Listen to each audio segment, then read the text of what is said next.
Maintenant, nous allons créer un serveur web. Donc, il va falloir créer un serveur, donc un nouveau, qu'on va appeler serveur web.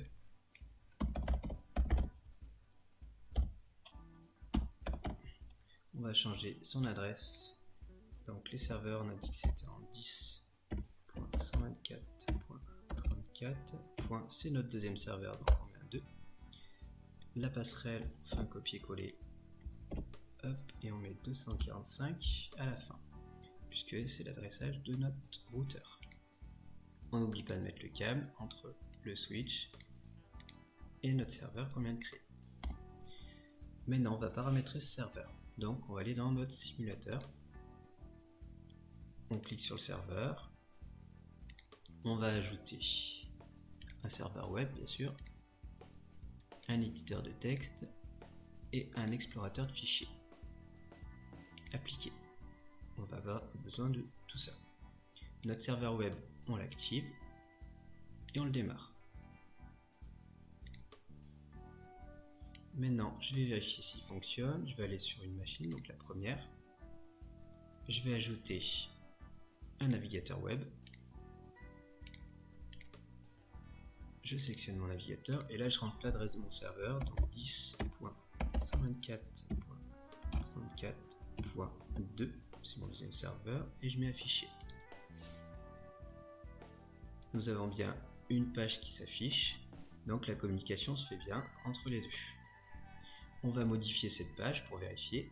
Donc ici, je repars sur mon serveur, je vais dans éditeur de texte, ouvrir, je vais aller web server, index, ouvrir. Ah, ça me l'a pas pris, on va la refaire. Voilà, index, ouvrir. J'efface le texte qui est ici et je vais le remplacer par autre chose pour vérifier que mon navigateur marche. Donc je vais marquer en minuscule robot24.fr pour créer des espaces. Donc là c'est BR qu'il faut taper avec des crochets. Site web 3.0. On va vouloir ajouter une image. Donc j'ouvre, je mets img pour texter l'image. L'endroit où je vais la chercher, donc CRC égale, j'ouvre mes guillemets. Donc http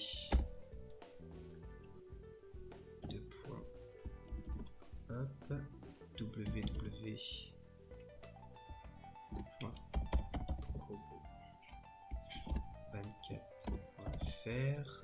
Ça c'est l'adresse du site. Je vais chercher mon image, je vais nommer mon image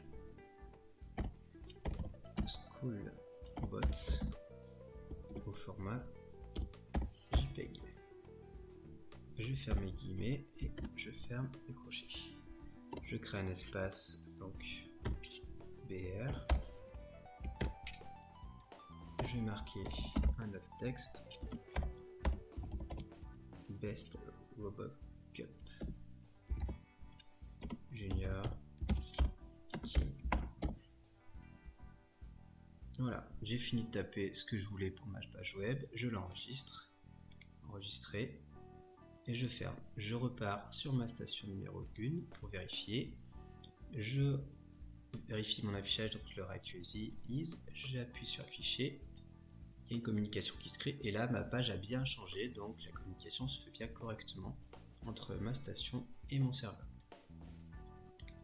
Je ressors de la simulation et j'enregistre mon travail.